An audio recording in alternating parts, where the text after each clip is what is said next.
कैसे मैंने APSC JEE clear किया है। 2019 में जैसा कि आप लोग सब जानते हैं कोविड आ गया था। कोविड के आने की वजह से हम लोग का जो लास्ट सेम था मैं चला गया मिज़ोरम। जैसे कि मिज़ोरम यूनिवर्सिटी से मेरा ऑफ़र आया था बीटेक। मेरा दोनों एग्ज़ाम बहुत ही ख़राब गया था। ख़राब प्राइवेट में काम करके मेरा पढ़ाई वढ़ाई कुछ नहीं होगा। प्रिय सीएम है मामा जी, उन्होंने हम लोगों को सबको अपॉइंटमेंट दिया। नेक्स्ट सब वीडियो में आप लोगों को मेरा जो काम है पीडब्ल्यूडी में बिल्डिंग में कैसा काम चलता है नहीं चलता है वो सब मैं आपको दिखाऊंगा। नमस्ते दोस्तों, मैं सूरज और आप सभी को स्वागत है लाइफ थ्रू इंजीनियर पाल के इस चैनल पर। जैसा कि मैंने पहले बताया था पिछले वीडियो में, अब अगले वीडियो में मैं एपीएससी जेई के बारे में कुछ बताऊंगा। कैसे मैंने एपीएससी जेई क्लियर किया है, कैसा मेरा स्ट्रगल था, सब कुछ था, वो आज मैं आप लोगों को बताऊंगा। एक एक चीज़ पॉइंट वाइज मैं आप सबको बताऊंगा कैसे मैंने एग्ज़ाम क्लियर किया था। तो स्टार्ट करते हैं। मैं 2017 का पॉलिटेक्निक के बैच का हूँ। 2017 में मैंने एडमिशन लिया था और 2020 का पास आउट हूँ।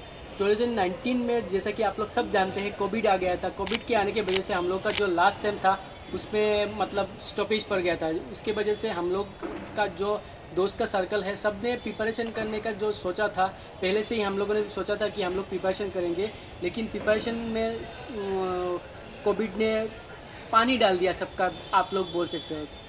तो 2020 में कोविड ख़त्म हुआ। 2020 में हम लोग पास आउट हुए अगस्त में।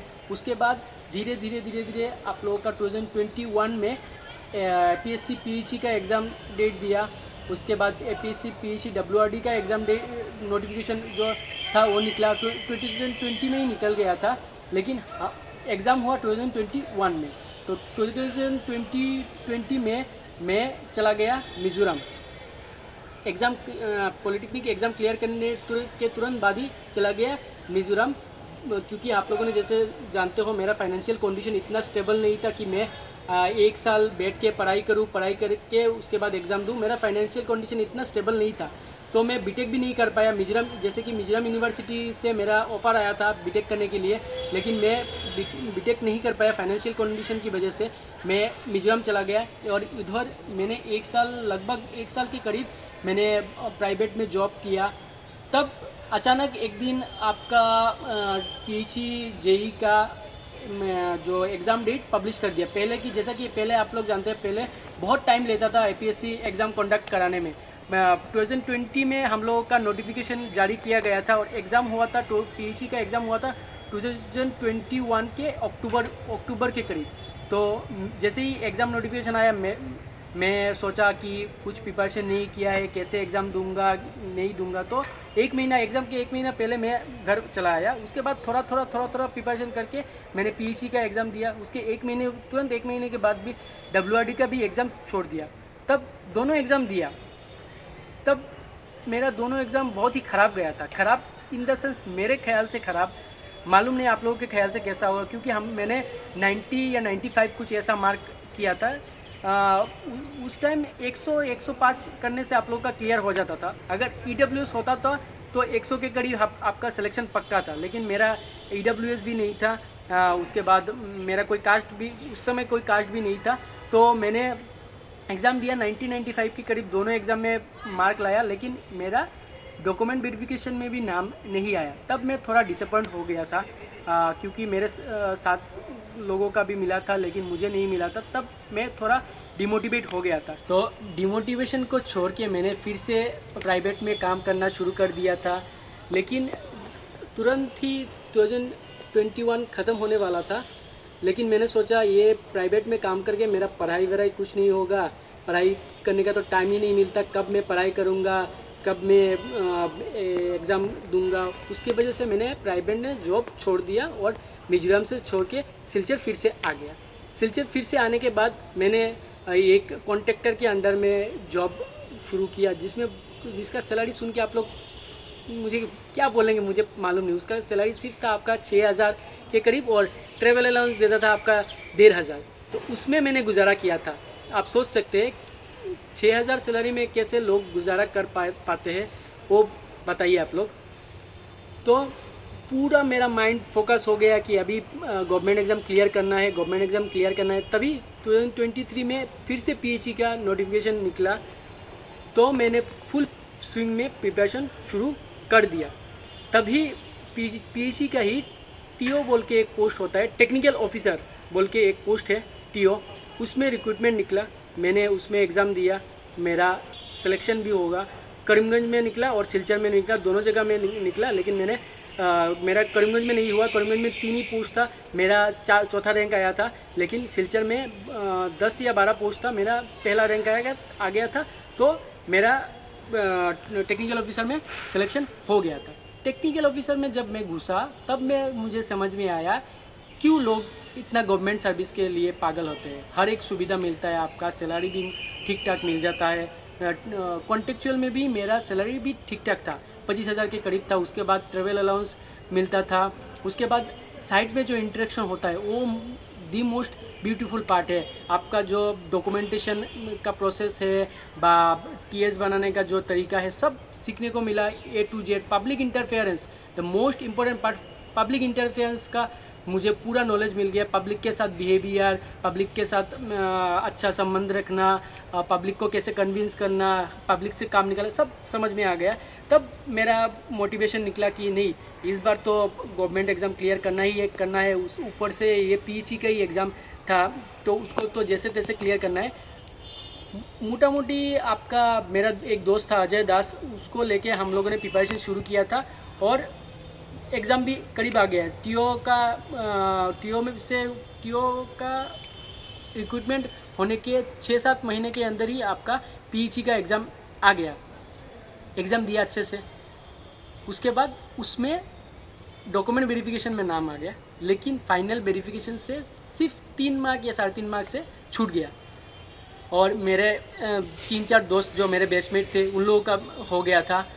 एक का सोहेल अख्तर मजुमदार है, उसको 2nd रैंक मिला था। एक मिसबाउल है और बहुत सारे लोग थे, उन लोगों का सिलेक्शन हुआ था। सबका नाम याद नहीं है। तब जाके थोड़ा डिमोटिवेट हुआ है, क्यों मैं नहीं कर सकता, क्योंकि मेरे बैच का बहुत पीछे भी नहीं था, अच्छा ही स्टूडेंट था।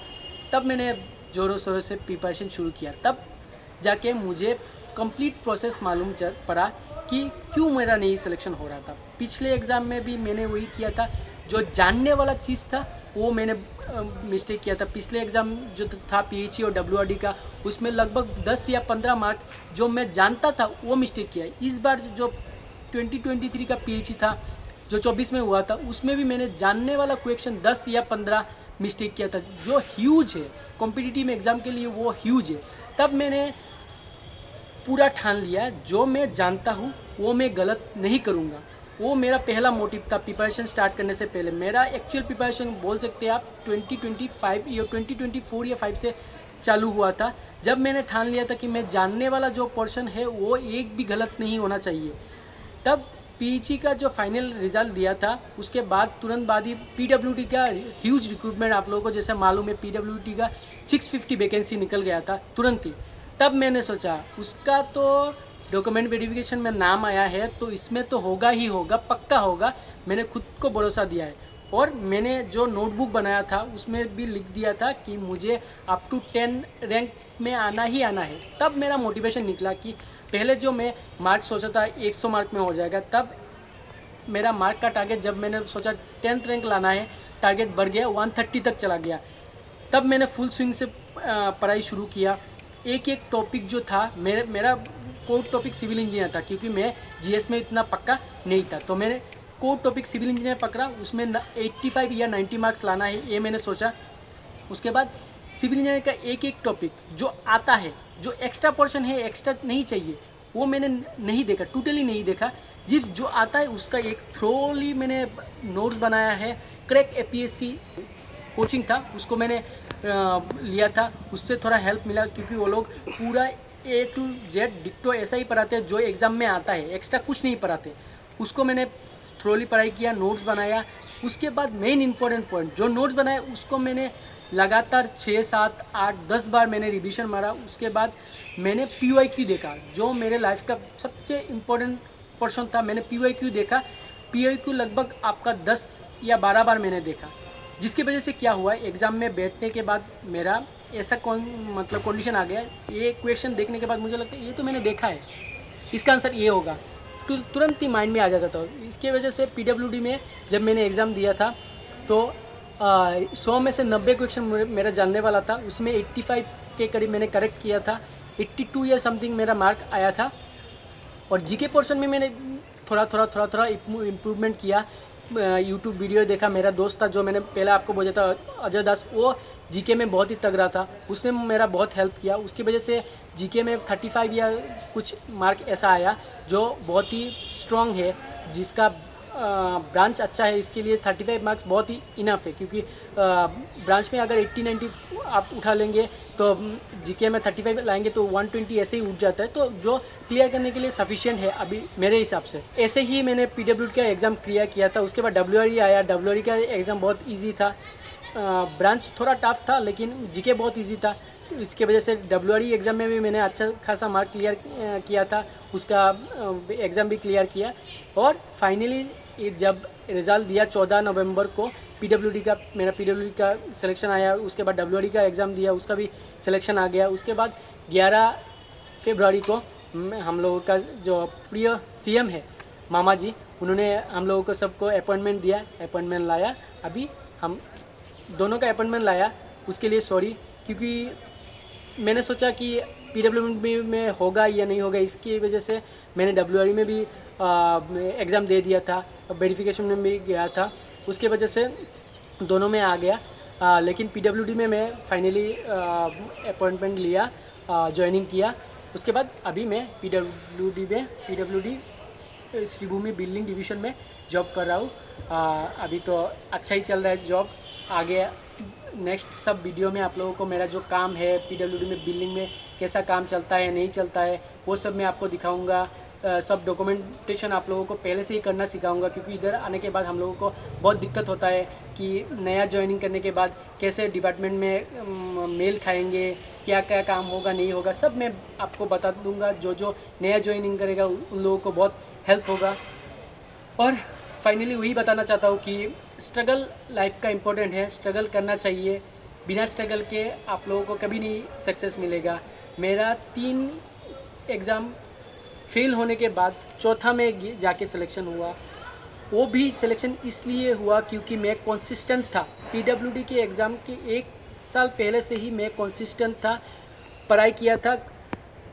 कंसिस्टेंसी का मतलब यही है कि आप हफ्ते में 3 दिन 10 घंटा पढ़ाई करो, ये कंसिस्टेंसी नहीं है। आप साल के साल पढ़ाई करो, लेकिन 3 घंटा करो 2 घंटा करो कोई फ़र्क नहीं पड़ता, लेकिन आप साल में 365 डेज़ पढ़ाई करना, दैट इज़ इम्पोर्टेंट। 2 घंटा करो 3 घंटा करो, अभी तो मोबाइल का ज़माना आ गया है, आप मोबाइल देखते देखते भी आप पढ़ाई कर सकते हो, दैट इज़ इम्पोर्टेंट। तो अगले आप लोग बोलेंगे तो मेरा जो बुक है, मेरा स्ट्रेटजी है, मेरा रूटीन है, सब मैं आपको बताने के लिए इच्छुक हूँ। अगर आप लोग बोलेंगे तो मैं नेक्स्ट वीडियो में सब बताऊँगा, सब दिखाऊँगा, और कैसे मैंने कौन सा टॉपिक मेरा इम्पोर्टेंट था वो सब भी बताऊँगा। तो उसके लिए आप लोग चैनल सब्सक्राइब कीजिए। लाइफ थ्रो इंजीनियर पाल के साथ ग्रो करते रहिए। और कोई भी अगर क्वेश्चन रहा तो आप लोग कमेंट बॉक्स में कमेंट कर दीजिए, मैं रिप्लाई करूँगा सबका। और चलते हैं, मिलते हैं नेक्स्ट वीडियो में। Bye bye.